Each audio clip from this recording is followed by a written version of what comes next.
انگریز کے ٹکڑوں پر پلنے والا خبیث انسان آیا، آنے کے بعد بولتا ہے درگاہ پہ مت جاؤ، دعا مت کرو، فاتحہ مت کرو، یہ مت کرو، وہ مت کرو. چلو مسئلہ الگ ہے، عورتوں کو الاؤڈ نہیں ہے، یہ حق ہے.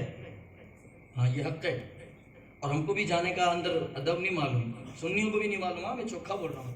ہم گئے سے لپٹ گئے. بتاؤ ہمارے ہاتھ اس لائق ہے مزار کو ٹچ کرے؟ پتہ نہیں ان ہاتھوں سے کیا کیا کرتے ہم لوگ ہیں، ان ہاتھوں سے ہم کیا کیا حرکتیں کرتے نہیں معلوم. فون چلاتے، کسی کی عزت پر ہاتھ بھی ڈالتے نا. حضرت عثمان غنی نے کے ہاتھ پر رسول پاک کا ہاتھ لگ گیا تھا.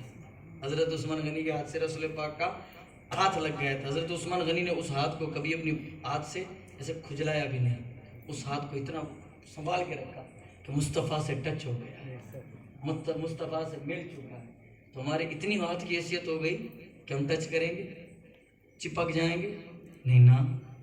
وہ سرکار ہے، ہم گنہگار ہیں. وہ آقا ہے، ہم منگتے ہیں.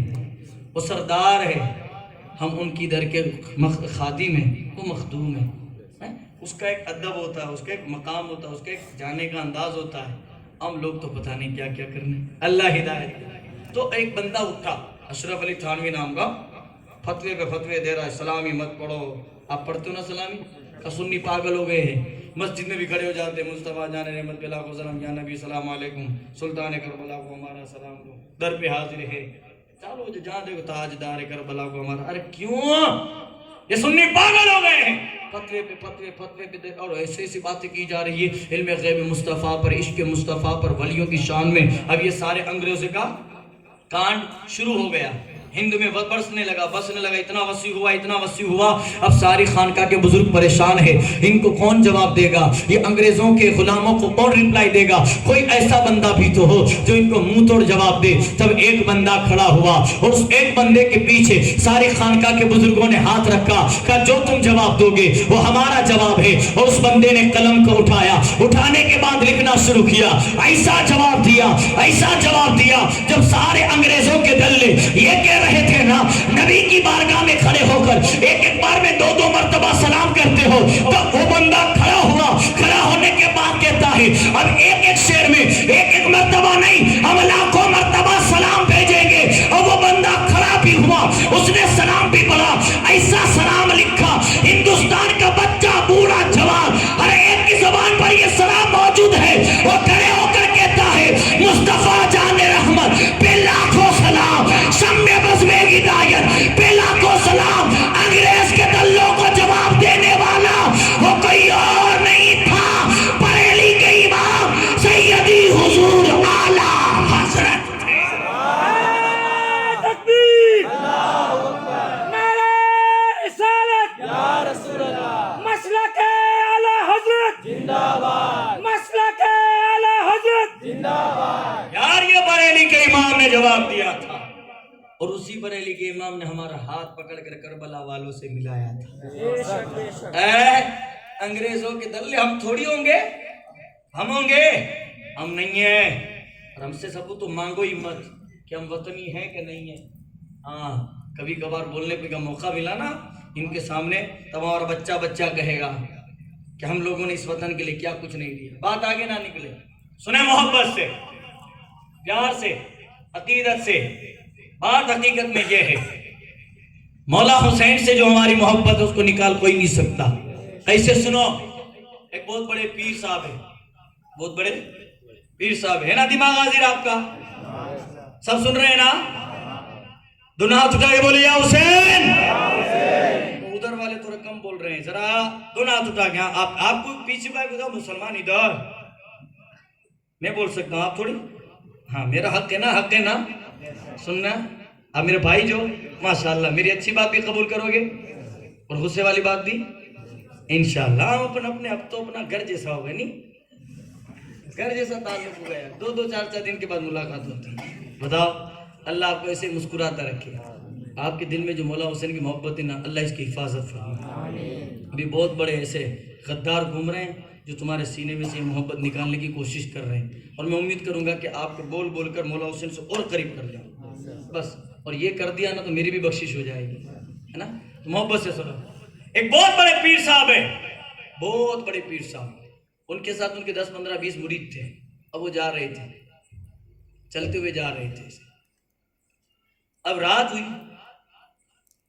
آدھی رات گزر گئی، پیر صاحب اپنی عبادت میں مشغول، مرید بھی ایسے بیٹھے ہوئے ارد گرد، نماز فجر کا وقت آیا، نماز فجر ادا ہوئی، اس کے بعد اس پیر صاحب نے کہا تھوڑا غسل کرنا ہے، غسل کرنے کی تمنا ہو رہی ہے، تو دو مرید کو بلا کر بیٹا ادھر آؤ، تو دو مرید آئے کہ جی حضور ایک کام کرو، تھوڑا گرم پانی کا اہتمام کرو، دیکھو دور راستے سے لگ رہا ہے کہ ایک گاؤں ہے، وہاں جاؤ، پانی گرم ملے تو پانی لاؤ، ورنہ آگ ہی لے کے چلے آؤ، آگ مل جائے گی تو بھی ہم گرم پانی کر لیں گے، ٹھیک ہے۔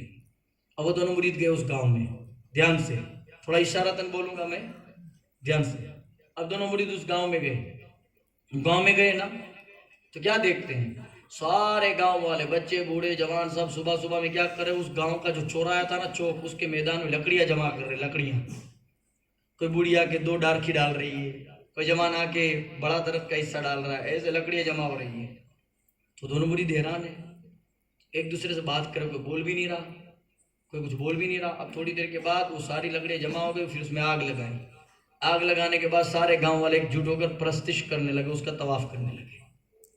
تھوڑی دیر تک یہ لوگ دیکھتے رہے، مرید دونوں، دیکھنے کے بعد کہا یار تم بولتے گئے انہیں کہا ہمارا پرستش کا وقت ہے، ٹائم ہے، یہ ہو جائے گا اس کے بعد ہی ہم بات کرتے ہیں، کہ کیا کر رہے تھے، کہ اپنے خدا کو راضی کر رہے تھے۔ مریدوں نے کہا اس گاؤں کی آگ بھی حرام ہے، پانی بھی حرام ہے، دونوں چلے آئے، پھر سانو بولا خالیات، کیا ہوا، خالیات چلے آئے، اور ڈرنا نہیں یار، یہ حقیقت ہے، میں جو بتا رہا ہوں نا وہ حقیقت ہے، اس کا حوالہ بھی ہے۔ دونوں مرید آ کے بیٹھے، جی حضور پانی کا ہی کیوں نہیں لائے، آگے تو لے آتے حضور، اس گاؤں میں تو غیر خدا کی پرستش کی جا رہی ہے۔ کیا بات ہے، کہاں یہی ہے، کیا کر رہے تھے، کہ لوگ خدا کسی اور ہی کو مان رہے گا، ٹھیک ہے کل چلتے چلو۔ اب پیر صاحب اور مرید اس گاؤں میں پہنچے تو اس گاؤں کا جو لیڈر تھا نا، سربراہ، اس کو بلایا گیا ادھر آؤ، کیا کر رہے ہو، کہ عبادت کس کی، کہ غیر خدا کی، کہ مطلب کہ جو جل رہی آگ ہے نا اس کی، ٹھیک۔ تو اس پیر صاحب نے بولا کتنے سال سے کر رہے ہو، کہ میں کرتا تھا، میرے دادا پردادا لکڑ دادا ان کے دادا پتہ نہیں کتنے سالوں سے کر رہے ہیں۔ کہا تو اب تو تم نے اس آگ کو منا لیا ہوگا، نہیں کہ منا لیا ہوگا، کہ مطلب کہ یہ آگ تم کو جلاتی نہیں ہوگی، کہ کیوں، کہ اتنے سال سے اس کی پرستش کر رہے ہو، تو ظاہر ہے کسی خدا کو اتنا مانا جائے تو وہ تکلیف تھوڑی دیتا ہے، کہ اتنے سال سے اس کو راضی کر رہے ہو، اب تو راضی ہو ہی گیا ہوگا تم سے، کا مطلب کیا ہے تمہارا، کہ تمہیں جلاتی نہیں ہوگی، کہ نہیں آگ کی صفت ہے جلانا، وہ تو جلائے گی۔ کیسا خدا ہے تمہارا، میرا خدا اگر چاہے تو یہ آگ میرا کچھ بھی نہیں بگاڑ سکتی۔ وہ اللہ کے ولی بولو کہ میرا خدا اگر چاہے، اس کی مرضی ہو شامل حال، تو یہ آگ بھی میرا کچھ نہیں بگاڑ سکتی۔ اچھا ایسا ہے کہ تمہارا خدا کون ہے، تو کہتے قل هو اللہ احد حی لا یموت سمیع بصیر، میرا خدا دکھتا نہیں لیکن ہر شے میں موجود ہے، میرا خدا وحدہ لا شریک ہے، وہ ایک کیجئے، اس کے علاوہ کوئی خدا ج نہیں ہے۔ اچھا تو وہ جو لیڈر تھا نا بولا اچھا اگر تمہارا خدا سچا ہے تو اس آگ میں تم ہاتھ ڈال کے دکھاؤ۔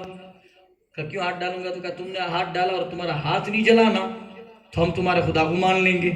اس ولی نے مسکراتے کہا اب ہاتھ نہیں ڈالوں گا، پورے کا پورا میں ہی چلا جاتا ہوں۔ اللہ والے دینا، اس کو آپ ڈیبیٹ کہہ سکتے ہو، مناظرہ کہہ سکتے ہو، جو بھی اپنی زبان میں سمجھو۔ اس اللہ کے ولی ان کا میں ہی چلا جاتا، اور آگ بہت بڑی تھی، آگ بہت بڑی تھی۔ اب گاؤں کے سردار نے اعلان کیا کہ بھائی اس طرح کا معاملہ ہو گیا ہے، یہ اندر جا رہے ہیں، ان کو کچھ نہیں ہوگا، ایسا بول رہے ہیں، چلو دیکھتے جانے تو دیکھتے کیا ہوتا ہے۔ اب وہ بزرگ کہتے ہیں میں اکیلا نہیں جاؤں گا، تم میں سے کوئی میرے ساتھ چلنا چاہتا ہے اس کو بھی کچھ نہیں ہوگا۔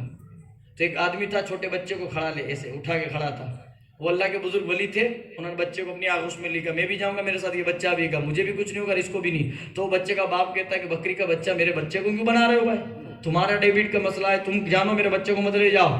تو وہ سربراہ بولتا ہے کہ یہ اپنے خدا کے لیے جب جان دے سکتا ہے تو ہم اپنا بچہ نہیں، جاؤ لے جاؤ بچے کو، کہ مجھے بھی کچھ نہیں ہوگا اور بچے کو بھی کچھ نہیں ہوگا۔ دیکھو اب سارے گاؤں والے ٹکٹکی باندھ کے دیکھ رہے ہیں، آگے سے لمبی تھی، اب اس طرف سے وہ اللہ کے ولی اندر داخل ہو رہے ہیں، وہ اللہ کے ولی جو تھے نا اس آگ کے اس حصے والے سے اندر داخل ہوئی، اب سارے لوگ دیکھ رہے ہیں کیا ہوا، اب تو بھسم ہو گئے ہوں گے، گوشت بھی نہیں بچا ہوگا، ہڈیاں بھی گل گئی ہوگی، یہ سب دیکھ رہے ہیں. لیکن آگے کی نوک پر آگ، جو آگ اس طرف تھی نا، اس کی نوک سے آپ کو باہر آنا تھا. اب سارے گاؤں والے یہاں اندر گھس گئے، دیکھا، دیکھنے کے بعد سب یہاں آگے کھڑے ہو گئے. ابھی نکلیں گے، شاید ہاتھ جلا ہوگا، یہ جلا ہوگا، وہ جلا ہوگا، بچہ بھی نہیں رہا ہوگا. اب وہ اللہ کے ولی اندر سے جب باہر آئے، اندر سے جب باہر نکلے نا، تو کیا دیکھا؟ ان کا کپڑا چھوڑیے، بچہ چھوڑیے، آپ نے جو چپل شریف پہنی تھی نا، آگ نے اس کا بھی کچھ نہیں بگاڑا. اور آگ جب تیز ہوتی ہے اس کے قریب میں نہیں، ٹچ نہیں کرنا. آگ سے تھوڑی دوری پر بال لے جاؤ نا تو بال بھی جل جاتا ہے. وہ تو اندر سے باہر نکلے، آگ نے آپ کے بال کو بھی نہیں جلایا تھا. آپ کو صحیح سالم دیکھا، باپ نے بیٹے کو لیا، اٹھا کے دیکھ رہا ہے، یار اس کا خدا سچا ہے، اس کا اللہ سچا ہے، اس کا معبود واقعی میں وحدہ لا شریک ہے، یار اسی کو ماننا چاہیے. سارے گاؤں والوں نے یہ کرامت دیکھ کر داخل اسلام ہوئے اور کہتے ہیں، او اللہ کے بندے، یہ تو بتا تیرا نام کیا ہے، تو کون ہے؟ اس اللہ کے ولی نے اپنا تعارف المختصر کروایا. لیکن آؤ میں بتانا چاہتا ہوں وہ اللہ کا ولی کون تھا. وہ کوئی اور نہیں تھے، وہ کوئی معمولی نہیں تھے. آگ کے اندر سے جو باہر آئے وہ کربلا والے حسین کے بیٹے تھے. کہا کیسے؟ امام حسین کے بیٹے، امام زین العابدین کے بیٹے، امام محمد باقر کے بیٹے، امام جعفر صادق کے بیٹے، امام موسیٰ قاسم کے بیٹے، سیدنا ادریس کے بیٹے، حضرت ابراہیم کے بیٹے، سیدنا عبدالعزیز کے بیٹے، نجم الدین طاہر کے بیٹے، سیدنا احمد حسین کے بیٹے، سیدنا کمال الدین کے بیٹے، سیدنا غیاث الدین. اور یہ غیاث الدین کا بیٹا تھا دنیا جسے شہنشاہ ہندوستان عطائے رسول سرکار غریب نواز کے. نعرہ تکبیر، نعرہ رسالت، مسلک اعلی حضرت، جشن امام حسین.